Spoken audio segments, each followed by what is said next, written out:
എന്തായാലും BJP ഇതിനകം കൂട്ടിയും കിഴിച്ചും നോക്കുമ്പോഴും കാര്യമായ പ്രതീക്ഷ ഒന്നുമില്ല എന്നുള്ളതാണ് അവരുടെ വിലയിരുത്തൽ. ആളും അർത്ഥവും ഇറക്കി പ്രചാരണം നടത്തിയിട്ടും സംസ്ഥാനത്ത് ഇത്തവണയും അക്കൗണ്ട് തുറക്കാനാകില്ല എന്ന വിലയിരുത്തലാണ് BJP.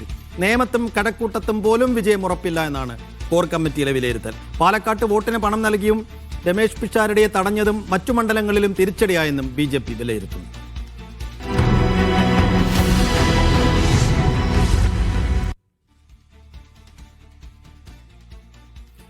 MK ഷുക്കൂർ വിശദാംശങ്ങളുമായി കൊച്ചിയിൽ നിന്ന്. ഷുക്കൂർ, വലിയ പ്രതീക്ഷയോടുകൂടിയാണ് ഇക്കുറി നിയമസഭാ തെരഞ്ഞെടുപ്പിന് BJP എതിരേറ്റത്. അപ്പോൾ ഇക്കുറിയെങ്കിലും നേമത്ത് നേരത്തെ പൂട്ടിയ അക്കൗണ്ട് വീണ്ടും തുറക്കാനാകുമെന്ന പ്രതീക്ഷ രാജീവ് ചന്ദ്രശേഖരിലൂടെ BJP പുലർത്തിയിരുന്നു. പക്ഷേ നേമത്തും കാര്യമായ പ്രതീക്ഷയില്ല എന്ന് എന്തുകൊണ്ടാണ് കോർ കമ്മിറ്റി വിലയിരുത്തുന്നത്? പിന്നെ A ക്ലാസ് മണ്ഡലങ്ങളിലൊന്ന് കഴക്കൂട്ടായിരുന്നു. ചാത്തന്നൂരടക്കം പാലക്കാടടക്കം A ക്ലാസ് മണ്ഡലങ്ങളിൽ ഉൾപ്പെടുത്തി കാര്യമായ പ്രചാരണ കോലാഹലം അവിടങ്ങളിലൊക്കെ ഉണ്ടാക്കിയിരുന്നു. എന്തുകൊണ്ട് ഇക്കുറിയും പച്ച തൊടാൻ കഴിയില്ല എന്ന കാരണം നിരത്തുന്നുണ്ടോ BJP?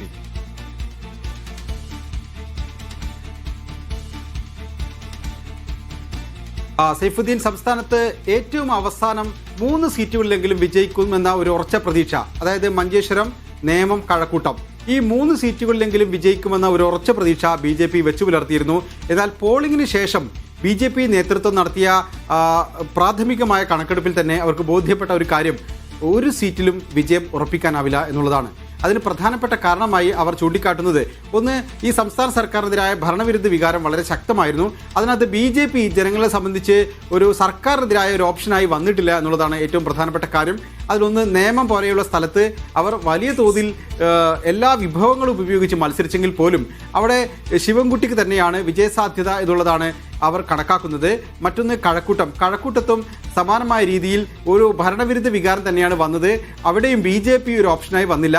പാലക്കാട് സംബന്ധിച്ച് അവസാന നിമിഷം നടന്ന വിവാദങ്ങളും BJPക്കെതിരായി, പ്രത്യേകിച്ച് വോട്ടിന് പണം നൽകി എന്നുള്ള ഒരു ആരോപണം, അതുമായി ബന്ധപ്പെട്ട് പുറത്തു വന്ന ദൃശ്യങ്ങൾ, ഒപ്പം തന്നെ UDF സ്ഥാനാർത്ഥിയും ജനപ്രിയ നടനുമായ രമേശ് പിഷാരടിയെ BJP പ്രവർത്തകർ മൂത്താന്തർ പ്രദേശത്ത്, അതായത് BJPയുടെ ശക്തി കേന്ദ്രത്തിൽ തടഞ്ഞു എന്നുള്ള വാർത്തകളും ദൃശ്യങ്ങളും, അത് വലിയ തോതിൽ BJPക്ക് സംസ്ഥാന വ്യാപകമായി ഒരു എതിർ പ്രചാരണത്തിന് കാരണമായി, അല്ലെങ്കിൽ അവർക്ക് പ്രതികൂലമായി ബാധിച്ചു എന്നുള്ളതാണ് BJPയുടെ വിലയിരുത്തൽ. ഈ അർത്ഥത്തിൽ ശോഭാ സുരേന്ദ്രൻ്റെ ചെയ്തികൾ പാർട്ടിക്കും മുന്നണിക്കും പാലക്കാട് മാത്രമല്ല അത് മറ്റ് മണ്ഡലങ്ങളിലും എതിരായി ഭവിച്ചു എന്നൊരു വിലയിരുത്തൽ കൂടി സംസ്ഥാന നേതൃത്വത്തിനുണ്ട്. ഇന്നലെ നടന്ന കോർ കമ്മിറ്റി യോഗത്തിൽ ആ അർത്ഥത്തിൽ ശോഭാ സുരേന്ദ്രനെതിരെ പലതരത്തിലുള്ള വിമർശനങ്ങൾ വന്നു. ഒരു സംസ്ഥാന വൈസ് പ്രസിഡന്റ് K സോമൻ തനിക്കെതിരെ ശോഭാ സുരേന്ദ്രൻ ഉന്നയിച്ച ആരോപണങ്ങളെക്കുറിച്ച് അന്വേഷിക്കണം എന്നാവശ്യപ്പെട്ടു. അതേക്കുറിച്ച് അന്വേഷിക്കാൻ പാർട്ടി തീരുമാനിക്കുകയും ചെയ്തിട്ടുണ്ട്. അത് ശോഭയുടെ ചെയ്തികൾ മൊത്തത്തിൽ തന്നെ പാർട്ടിയുടെ സാധ്യതകളെ ബാധിച്ചു എന്ന് വിലയിരുത്തുമ്പോൾ തന്നെ സംസ്ഥാനത്തെ രാഷ്ട്രീയ സാഹചര്യം BJPക്ക് ഇത്തവണയും അനുകൂലമായില്ല എന്നൊരു വിലയിരുത്തൽ കൂടിയുണ്ട്. നിലവിൽ പാലക്കാട് നടന്ന 2 സംഭവങ്ങൾ, അതായത് വോട്ടിന് കോഴ കൊടുത്ത സംഭവം, ഒപ്പം തന്നെ രമേശ് പിഷാരടിയെ ആക്ഷേപിച്ച സംഭവം, ഇത് രണ്ടും സംസ്ഥാനത്തെങ്ങും BJPക്കെതിരെ ഒരു പ്രശ്നമായി മാറി എന്നുള്ള വിലയിരുത്തൽ കൂടി അവിടെ നടത്തുന്നു. മുൻകാലങ്ങളിൽ നിന്ന് വ്യത്യസ്തമായി വലിയ തോതിലുള്ള സന്നാഹങ്ങളോടാണ് ഇത്തവണ BJP തെരഞ്ഞെടുപ്പ് പ്രചാരണത്തിനിറങ്ങിയത്. ദേശീയ നേതൃത്വം പരമാവധി സംവിധാനങ്ങൾ ഒരുക്കി കൊടുക്കുകയും ചെയ്തു. പ്രധാനപ്പെട്ട നേതാക്കളെല്ലാം തന്നെ എത്തി. മോദി, അമിത്ഷാ അടക്കമുള്ളവരെത്തി റോഡ് ഷോ അടക്കം നടത്തി. പക്ഷേ അവർക്ക് ഒരു വിജയിക്കാവുന്ന സാഹചര്യത്തിലേക്ക് ഇത്തവണയും എത്താൻ കഴിഞ്ഞില്ല. ഇത്തവണയും അക്കൗണ്ട് തുറക്കാനാവാത്ത ഒരു സാഹചര്യമാണ് BJPയുടെ മുന്നിലുള്ളത്.